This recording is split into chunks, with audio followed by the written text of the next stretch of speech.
Sometimes you have a big monster and you want combat to be more interesting than all of the frontline fighters just surrounding it, not moving for 18 seconds in-game and 3 hours out of game. I respect that. So how can we make that happen? Well, if you've watched some of my shorts, you might know that I made a video showing something similar to this with the Cyclops, or a Bicyclops in that case. In that video, I basically said to divide the creature's health in thirds and stagger the order in which you could attack the creature's legs, torso, and finally its head. The idea there was to simulate the feeling of bringing down a massive creature, injuring its legs to finally go for the kill on the head. Let's think bigger. No, bigger! I'm talking let's do a Dragon's Dogma style, Shadow of the Colossus looking, enemies are so massive you have to climb up them to attack them. What's the best for this? Dragons.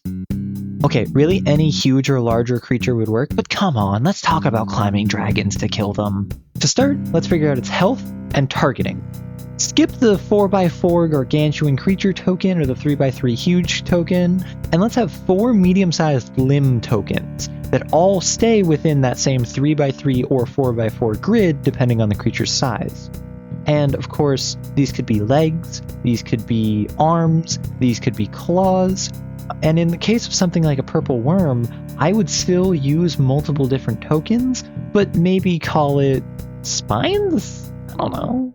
The creature can make an attack from any limb, and each limb can be targeted individually, but no limb can leave the creature's size, so they all stay roughly in the same area, and it keeps the same rough shape of the token.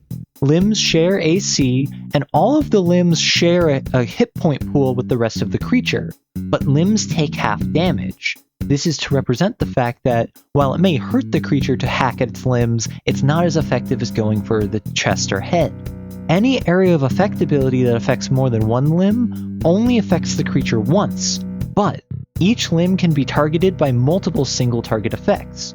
This also means that something like Acid Splash, which bounces from one target to another, could theoretically hit multiple limbs. Now for the fun part. Creatures can climb up limbs to hang from its torso. What the check is and how hard it is to beat, it depends on both the creature and the circumstances of the fight. But potentially, they can climb past its torso up to its head. Attacking the torso acts normally, so whatever the stat block says, goes. But hitting the head deals double damage because now you're hitting a weak point. So you go from half damage at the limbs, you can climb up that to deal normal damage to the torso, and you can even climb up that to do double damage on the head. Depending on the size of the creature, range weapons or weapons with the reach property may be able to hit the torso or head without even climbing. However, I would often say that there's some form of penalty because as fun as it is to be able to snipe a dragon's eye from 20 feet away, frankly, it just makes the melee fighters feel less cool. So maybe make it a bit of an AC boost to the head unless you climb all the way up to it. The torso should be easy pickings for anything though. And finally, I wanted to add in that the head is the only valid target for anything that has an intelligence, wisdom, or charisma-based saving throw.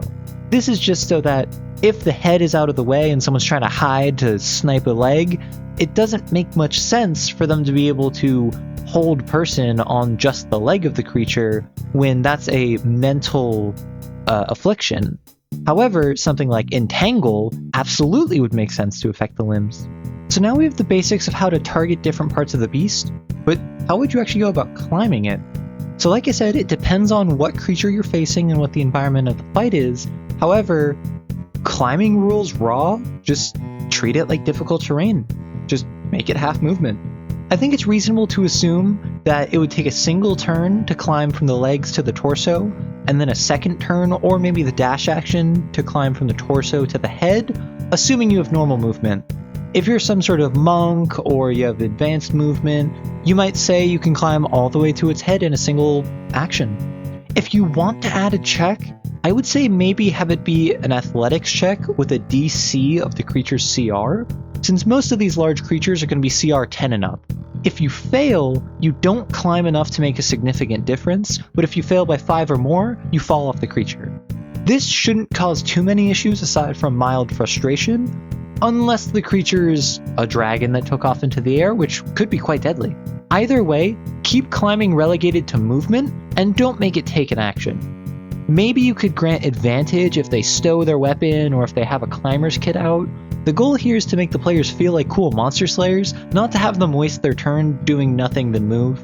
So even if they climb up to the torso and then slash at it, and it was super easy for them, that'll just make them feel cool rather than making this giant monster feel like a pushover.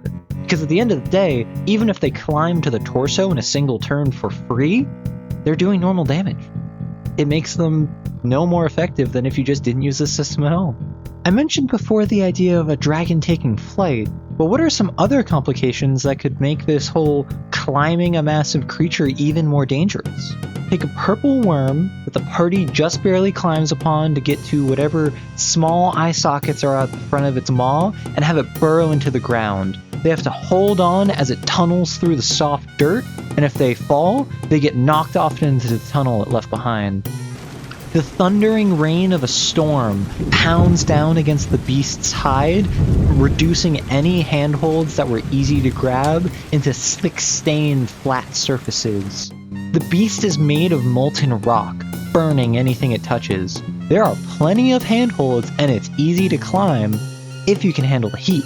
Small creatures live within or are riding atop it, so any character that climbs atop it has to deal with these other creatures defending their host. None of these should make it impossible to climb the creature, but they should make it difficult.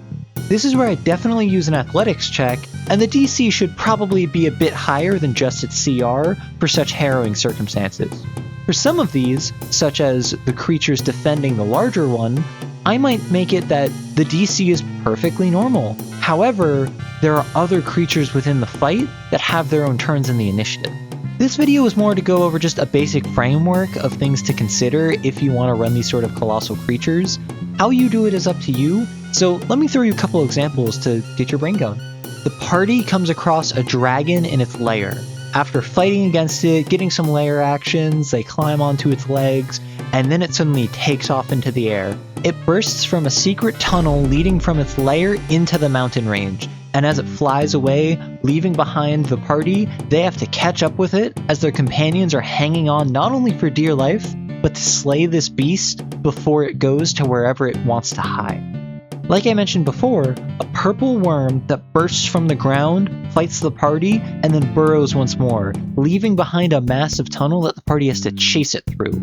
Anyone brave or foolish enough to hold on to its hide has to deal with constant bludgeoning damage as they're nearly knocked off every time it burrows. A massive dinosaur, probably a Tyrannosaurus Rex, but potentially something else like a Stegosaurus, that has goblins in pouches that are tied to the beast's back, each armed with either blow darts or a short bow that harry the party as they protect their war beasts. A storm giant who is on the party's bad side, and upon conflict starting, calls down a thunderstorm, not just striking the party with lightning, but also covering itself in water, meaning any handhold upon it would be extremely difficult to grab. Here's hoping you can get some use out of these.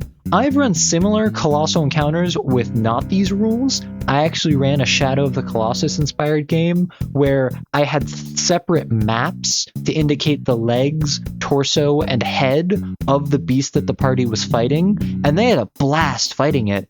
Players love overcoming overwhelming forces and seemingly impossible odds. They just need to have the systems and knowledge to be able to take it down. Let me know how you change this around, and I love hearing what you have to say in the comments. Have fun!